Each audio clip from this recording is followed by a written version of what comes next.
ప్రశ్నలు అనే చందమామ కథ చెప్పుకుందాం. పవనపుర ప్రభువైన అవనీంద్ర మహారాజు నిండు కొలువులో ఉండగా ఒకనాడు రాజభటులు బక్క చిక్కిన ఒకరిని పెడరెక్కలు విరిచి తెచ్చి ఆయన ముందు నిలబెట్టారు. ఎవడు రావీడు అని గద్దించి అడిగాడు రాజు. జిత్తులమారి జాలయ్య ప్రభు, ఈనాటికి దొరికాడు అని భటులు జవాబిచ్చారు. ఉరిశిక్ష విధించాము, చింత చెట్టు కొమ్మకు వేలాడదీయండి అని ఆజ్ఞ ఇచ్చాడు రాజు. ప్రభు కరుణించాలి అన్నాడు దీనంగా జిత్తులమారి జాలయ్య. తమరు రాజులు గనక ఖడ్గబలం వల్ల బ్రతుకుతున్నారు, నేను సామాన్యుని గనక యుక్తి బలం వల్ల జీవిస్తున్నాను. ఏదో విధంగా బ్రతకాలి కదా ప్రభు అంటూ జాలిగా వేడుకున్నాడు జాలయ్య. రాజు జాలయ్యతో, నా కత్తికి ఈ లోకంలో ఎదురంటూ లేదు, మరి నీ యుక్తి బలానికి కూడా ఎదురు లేదా అన్నాడు. లేదు ప్రభు లేదు అన్నాడు జిత్తులమారి జాలయ్య కొంతసేపు ఆగి. ఓహో అలాగా, సరే, నీ బుద్ధి బలాన్ని పరీక్షించేందుకు 3 పరీక్షలు పెట్టబోతున్నాను అన్నాడు రాజు. బుద్ధిబలం కలవాడికి అసాధ్యమైన పని అనేదే లేదు ప్రభు అన్నాడు జాలయ్య ముసిముసి నవ్వులు నవ్వుతూ. రాజు ఆజ్ఞ ప్రకారం జాలయ్యకు కట్లు విప్పేశారు భటులు.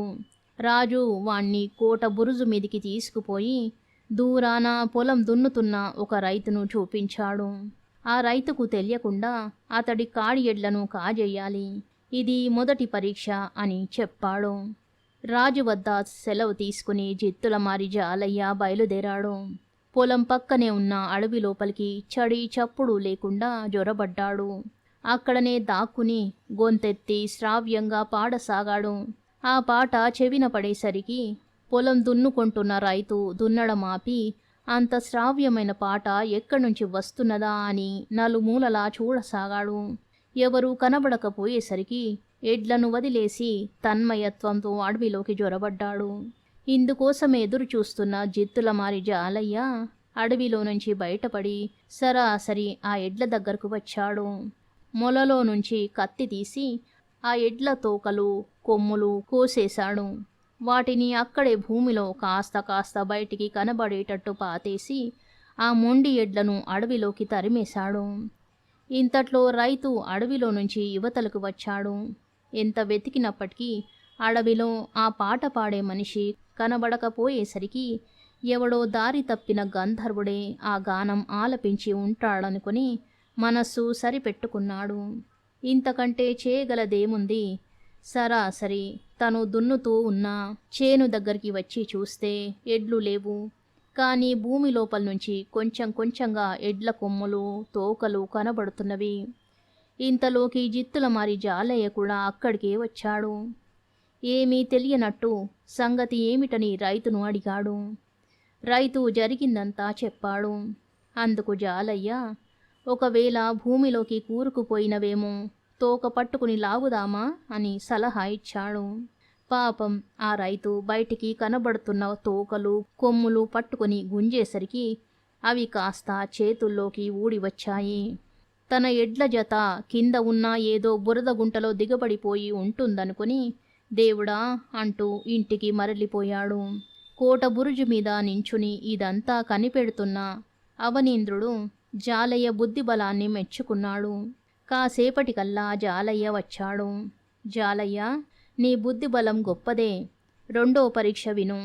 ఈ రాత్రికి మా గుర్రపుశాలలో పంచకళ్యాణిని ఎవరికీ తెలియకుండా తస్కరించాలి, తెలిసిందా అన్నాడు రాజు. జాలయ్య రాజుకు నమస్కరించి వెళ్ళిపోయాడు. రాజు వెంటనే గుర్రపుశాలలో కాపలా వాళ్లను పిలిచి ఈ రాత్రికి చాలా జాగ్రత్తగా ఉండాలి అని హెచ్చరిక చేశాడు. జాలయ్య సరాసరి రాజభవనానికి వెళ్ళి సేనానాయకుడి దుస్తులు దొంగిలించాడు. అవి తొడుక్కుని నడిరేయి కల్లా గుర్రపుశాల దగ్గరకు వచ్చి చూస్తే రాజుగారి కాపలా వాళ్ళంతా అతి జాగ్రత్తతో ఉన్నారు. ఒక అశ్వికుడు రాజుగారి పంచకళ్యాణి మీదనే కూర్చుని ఉన్నాడు. పరిస్థితి తెలుసుకున్నాడు జాలయ్య. సరాసరి కాపలా వాళ్ళ దగ్గరకు వచ్చి, అబ్బాయిలు, దొంగ దొరికిపోయాడు. ఇంత రాత్రి వరకు మీరు మేలుకుని జాగ్రత్తగా ఉన్నందుకు రాజుగారు ఎంతో మెచ్చుకున్నారు. మిమ్మల్ని సరదాగా ఉండమని ఈ పానీయం బహుమతిగా పంపించారు అంటూ వెంట తెచ్చిన షర్బతు బుడ్లు తలకొకటి వాళ్ళ ముందు పెట్టాడు. జాగారం తప్పిందే చాలుననుకున్న భటులంతా ఆ షర్బతు బుడ్లను అందిన వెంటనే నోటికి తగిలించారు. అందులో ముందుగానే మత్తుమందు కలిపి తెచ్చిన జిత్తులమారి జాలయ్య వాళ్ళు తాగి కింద పడగానే రాజుగారి గుర్రాన్ని ఎక్కి బయటికి ఉడాయించాడు. కాసేపు అయిన తర్వాత రాజుగారు అశ్వశాలకు వచ్చి చూస్తే పడి ఉన్న కాపలా వాళ్ళు కనిపించారు. శాలలో గుర్రం లేదు.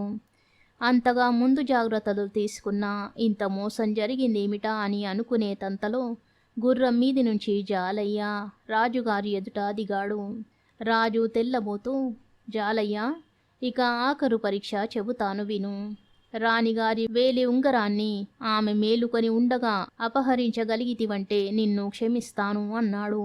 ఈ మాట చెప్పి రాజు సరాసరి అంతఃపురానికి వెళ్ళి రాణి పక్కనే కూర్చున్నాడు.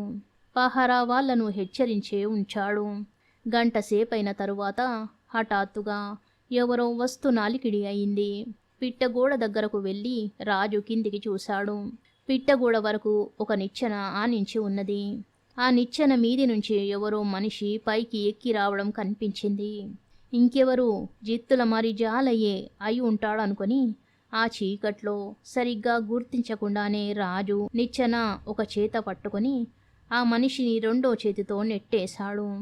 అలా రాజు నెట్టివేసింది నిజమైన మనిషి కాదు.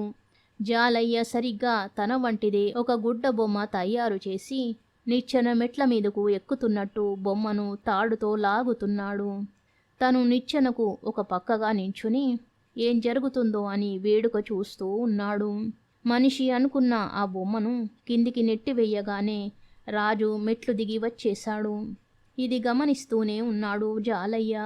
రాజు అటు వెళ్ళగానే జాలయ్య మరొక వైపు నుంచి మెట్లెక్కి రాణిగారి అంతఃపురం చేరుకుని చాటున దాగి మారు గొంతుకతో ఇలా అన్నాడు.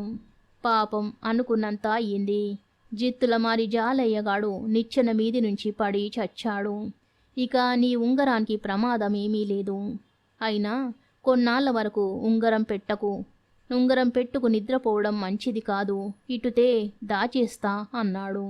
నిద్రమత్తులో ఉన్న రాణి ఈ మాట వినగానే తన వేలి ఉంగరాన్ని తీసి తెర పక్కన ఉన్న జాలయ్య చేతికి ఇచ్చేసింది. ఆ ఉంగరం చేతపుచ్చుకొని జాలయ్య పరుగు తీశాడు. కాసేపటికల్లా రాజు వచ్చి నిద్రలో ఉన్న రాణిని లేపి పాపం అనుకున్నంత అయ్యింది అని ఏమో చెప్పబోయేసరికి రాణి కళ్ళు తెరిచింది. అస్తమానం అదే మాట. ఇప్పుడే కదా నా వేలి ఉంగరం తీసి పట్టుకెళ్లారు అన్నది ఆమె విసుగ్గా. ఇదేమిటి, ఉంగరమా? ఉంగరం అన్నాడు రాజు తెల్లబోతూ. వెంటనే జిత్తులమారి జాలయ్య ఎత్తు తెలిసిపోయింది రాజుకు. తెల్లవారగానే జిత్తులమారి జాలయ్య రాణిగారి ఉంగరంతో సహా రాజుగారి దగ్గరకు వచ్చాడు. రాజు నవ్వుతూ, జాలయ్య, నీ బుద్ధి బలం సాటి లేనిదని తేలిపోయింది. నీ ఉరిశిక్ష రద్దు చేస్తున్నాను. జిత్తుల మాన్యం అన్న పేరుతో నీకు 100 ఎకరాల పొలం ఇచ్చాను. హాయిగా బ్రతుకు, వెళ్ళు అన్నాడు. ప్రభువుల దయ అంటూ చేతులు జోడించి రాజుకు నమస్కరించాడు జిత్తులమారి జాలయ్య. జాలయ్య తన యుక్తి వల్ల సంపాదించుకున్న జిత్తుల మాన్యం ఈనాటికి అనుభవిస్తూ సుఖంగా ఉంటున్నాడు. కథ సమాప్తం. శుభం.